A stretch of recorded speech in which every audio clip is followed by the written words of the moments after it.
ভাবাদিঘি জট কি কাটলো? রেলের কাজ শুরু হচ্ছে কি? দিঘির পাড়ে জরিপের কাজ অন্তত শুরু হয়ে গেল, কিন্তু সমস্যা কি মিটলো? না, সেটা স্পষ্ট নয়। হুগলির গোঘাটের ভাবাদিঘি এলাকার ছবিটা তুলে ধরছি। শুক্রবার সকালে জরিপের কাজ শুরু হয়। উপস্থিত ছিলেন রেলের আধিকারিক, গোঘাট থানার বিশাল পুলিশ বাহিনী, গোঘাট 1 নম্বর বিডিও, বিএলআরও সহ অন্যান্যরা। এদিন দিঘির পাড়ে জরিপের কাজ করতে দেখা গেল।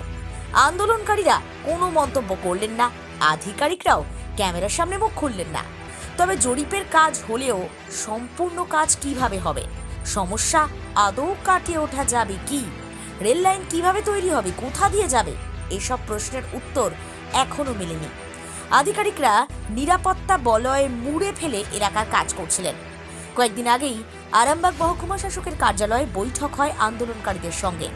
তখন আন্দোলনকারীর এক নেতা কি বলেছিলেন, আজ সেটা তুলে ধরলাম আপনাদের সামনে। দেখতে থাকুন নিউজ বাংলাদেশা। এবং কারা কারা ছিল সেখানে, কি কোন বিষয়টা নিয়ে আজকে আলোচনা হয়েছে?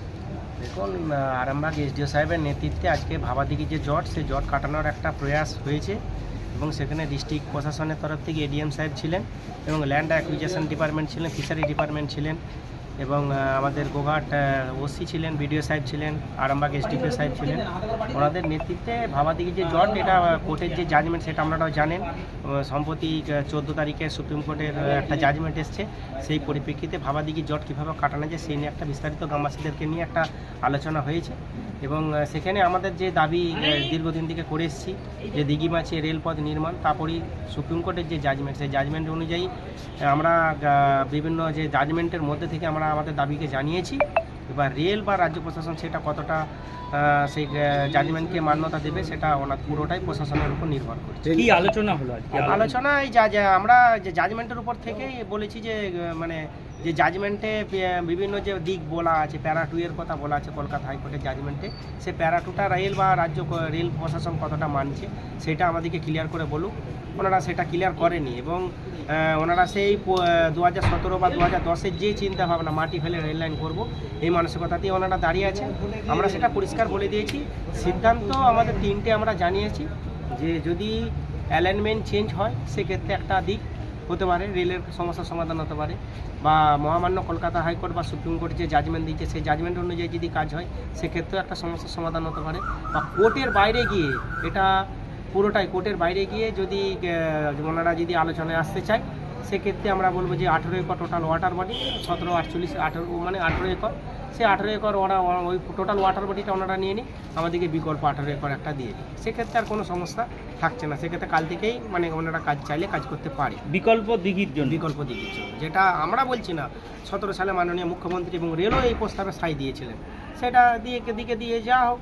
আমরা তো রেল হতে মানে আমরা তো চাইছি কাল থেকেই কাজ শুরু, কিন্তু সেই প্রস্তাবে কোনো সারা প্রশাসন দেয়নি।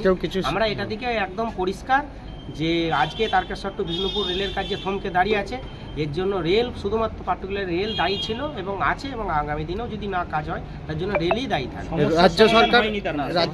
রাজ্য সরকার এখানে কোনো ভূমিকা নেই, রেলের উপরই পুরোটা নির্ভর করছে। আজকে যে তারকেশ্বর বিষ্ণুপুর রেলের যে জট সমস্যা তৈরি হয়েছে, এই অ্যালাইনমেন্ট যে চেঞ্জ করে ফাঁকা মাঠে যাওয়া রেল লাইনকে দিঘির উপরে নিয়ে আসা হয়েছে, এর জন্য রেলই দায়ী। এবং আজকে যে কলকাতা জাজমেন্ট দেওয়ার পরও 3 মাসের মধ্যে কাজ সমাপ্ত করার যে কথা ছিল, এটা রেলের জন্যই হয়নি, এবং আগামী দিনেও যদি জট পেকে রয়ে যায় তার জন্য রেলই দায়ী থাকবে। আপনার নাম? আমার নাম সুকুমার।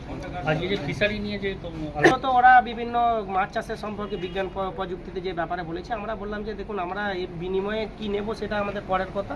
আমাদের আগে জাজমেন্টের মধ্যে দিয়ে আমাদের যা কিছু আলোচনা হোক এই জাজমেন্টের উপর। আমরা ফিশারির ব্যাপারটা এখন আপাতত সাইডে রেখে।